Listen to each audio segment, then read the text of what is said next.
Hey there friends, Nibs again. Out here in the garage today doing a little bit of goofing around, a little bit of tinkering around, and I got a new seal kit in from Henry Ford.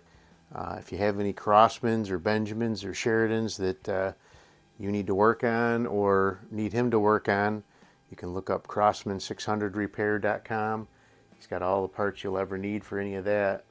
But what I have here is my Crossman 338 Auto BB pistol, and it is supposed to look like a Walther P38. It's very close. I actually compared them side by side, and they do look very close. But we are going to go ahead and go up to the up top camera here, and I'm going to try to get this thing back together. I had already replace the CO2 seal, so I'm just going to show you how to do that, but I'm not going to do it because it's got a brand new one in there already, and pretty sure the nozzle one is fine too, but I'll probably swap that one out with a fresh one from this kit as well.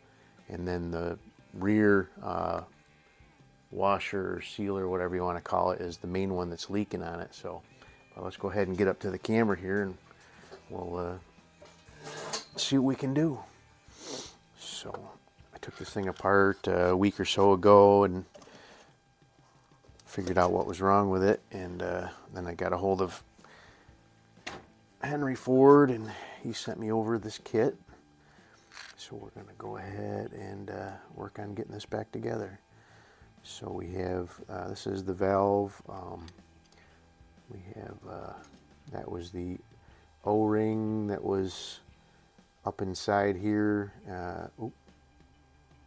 This is the one that I had that was in another kit, but I'm not sure. I think I'm going to use the one that's in the new kit here. But this is the old CO2 seal, and then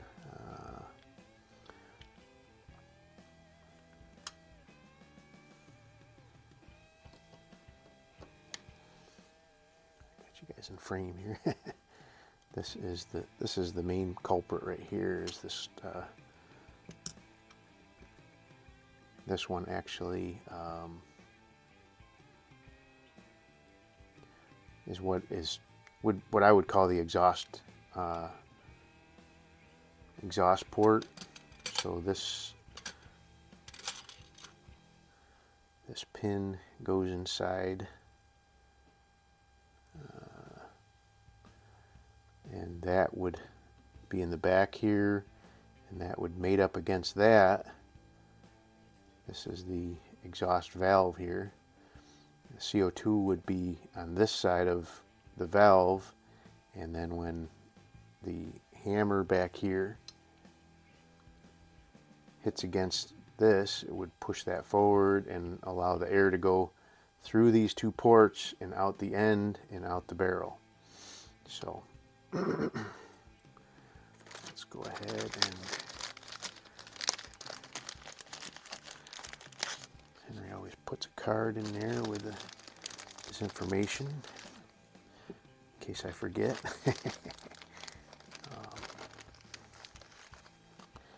But he has included in his kit, and all his kits would have these. That's the piercing needle, which is fine on this one.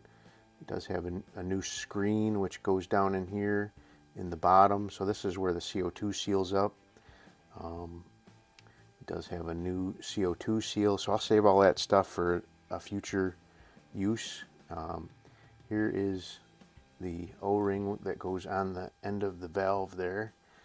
Here is that washer there, and then these are two pump cups for an 870, which I've got another 870 here that I need to work on. Pretty sure all that's wrong with it is the pump cup. So we're going to go ahead. I'm going to save this other washer because that is probably still good. But this is a nice fresh one. So that goes in down in the bottom of the valve here. And then this little washer sits on top of it. So I want to get where's my my silicone here.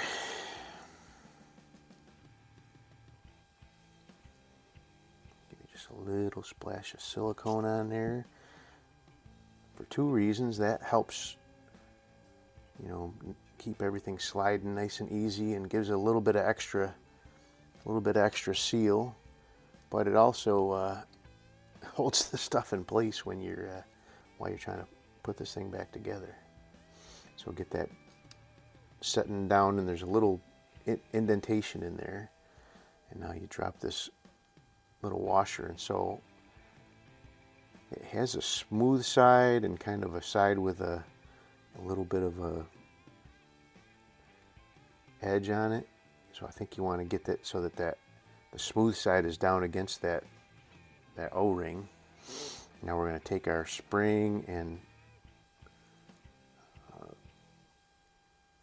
plunger there and push that down in there. And so now we need to take our new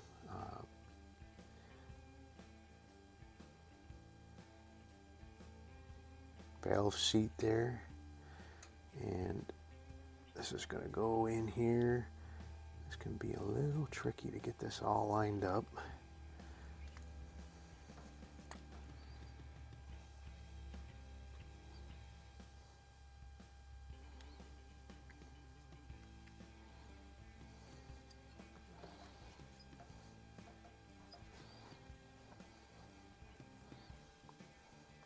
There we go, got the thread started. Alrighty, so now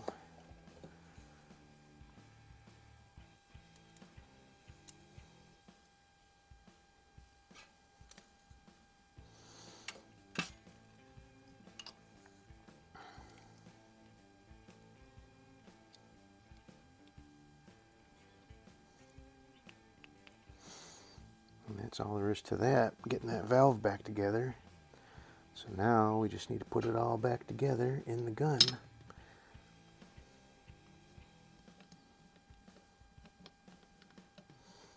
That valve just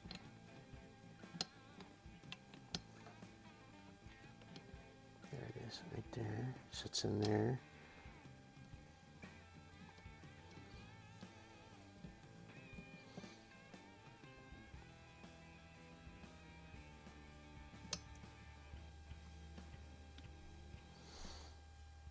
All your little parts here to get all lined up.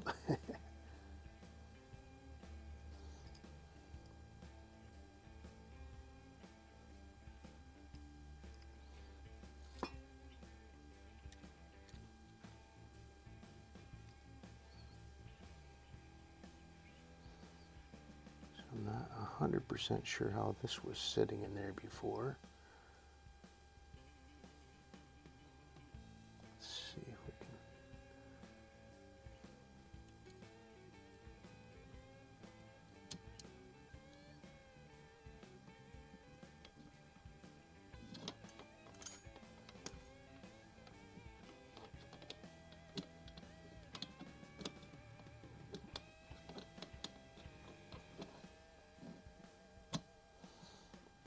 So there's a little, well, there it goes.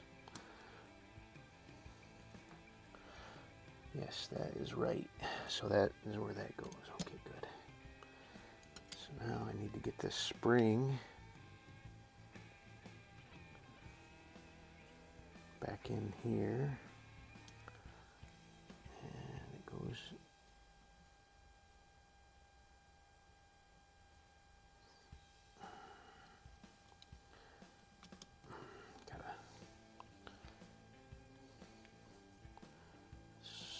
hooks around that little tab, and then let's see here.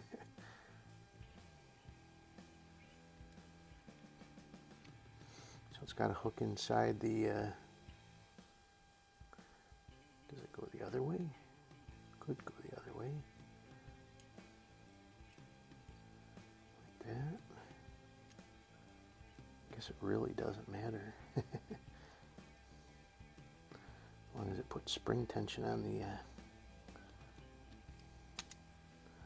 the hammer.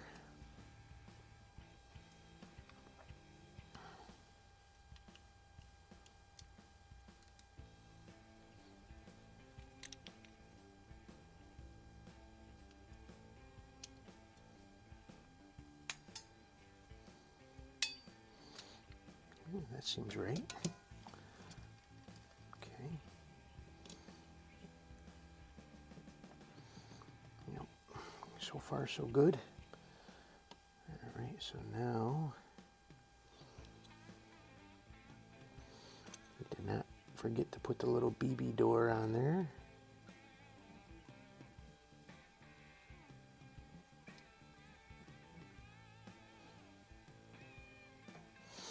Okay, now it's just, so when you pull this hammer back, it's actually doing a couple things. It's moving this BB loading port up, because the BBs come down here and get picked up actually below the barrel, and then you're actually pushing this.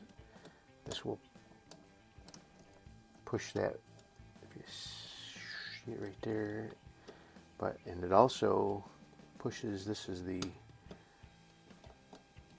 double action bar here, pushes back here on the hammer and pushes it back, and then it'll fall out of the way. So what I did the other day when I had it apart was used a dental pick to hold down all of those pieces simultaneously, and then bring in the left side of the receiver, and everything should go back together. So let's just test our, looks like our hammer's working like it should. Okay, so now we got a couple of screws. A real long one goes up in front, and then the shorter one goes in back here. And these are flat blade. So back it up until you hear your click, and then start screwing forward.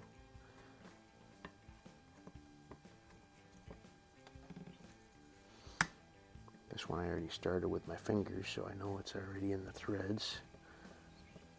So there's that. So normally I'd be putting the grip panel back on there, but I'm gonna go ahead and hold off with that just for a second until I put a CO2 in there and make sure that it's sealed up.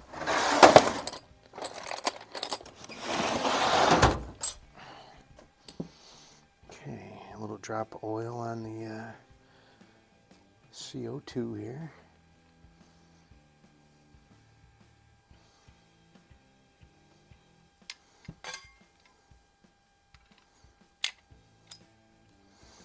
Tighten up this, and hopefully those two new seals. Oh yeah, I heard it. There we go. That should be good to go for another.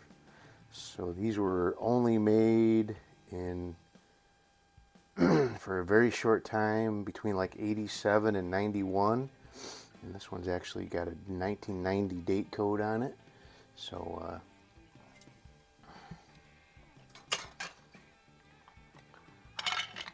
let's go ahead and put our grip panel back on here.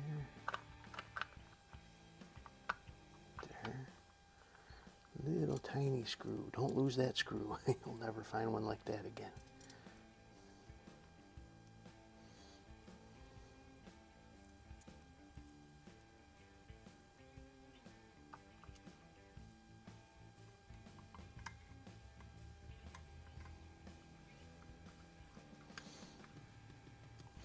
I'm not sure why they discontinued this. It seems like a really nice product. Not very overly complicated inside, but a really nice shooting piece. So let's go ahead. So you pull that little door back there, and you can load in.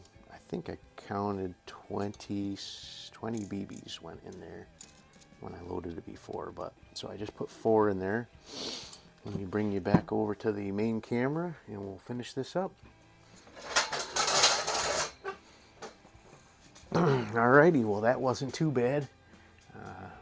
Most of my how-tos are pretty darn long, but I had this one all tore apart already. So let's go ahead and bring it out here to the pointing down range here. And I don't have a downrange camera working right now, but and it's working really well.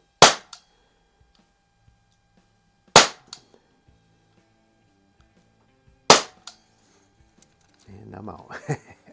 But there you go. That is, so I just got this one in the mail about a week ago. I did a mail call on it, and when I put a CO2 in there, it was leaking. I did replace the CO2 seal, and for the first, I actually loaded it a couple times with BBs, so for the first night, it was actually working good holding air, but the oil that I put in there must have got on those old seals and just finished them off, because the next day I came out and it was leaking all over the place, or it was completely empty, I mean, and I put a new CO2 in there and it was just leaking out it was leaking out of the valve. I couldn't tell if it was coming out of the front or back, but it was definitely leaking. But she's holding air good now, so we'll do a good review on this guy. But it's a really, really neat design. It's kind of a shame that Crosman would discontinue it so quickly, but so I think it's probably a fairly uncommon gun. I haven't seen too many others. There's a few other reviews on them online on YouTube, but they're very difficult to find. But a pretty easy one to rebuild. So anyway, there you go. That is the Crosman P3, or not P3, it's 338 Auto, like the Walther P38, kind of patterned after that. It's not exact, you know, like some of the replicas you can get nowadays look just like the originals, but this one's pretty close. Did already put my orange dab of paint on there, so we'll be ready to go there. But there you go. That is the 338 Auto. Cool gun. Find one and add it to your collection. Hope you guys liked the video. Till next time, have a great day.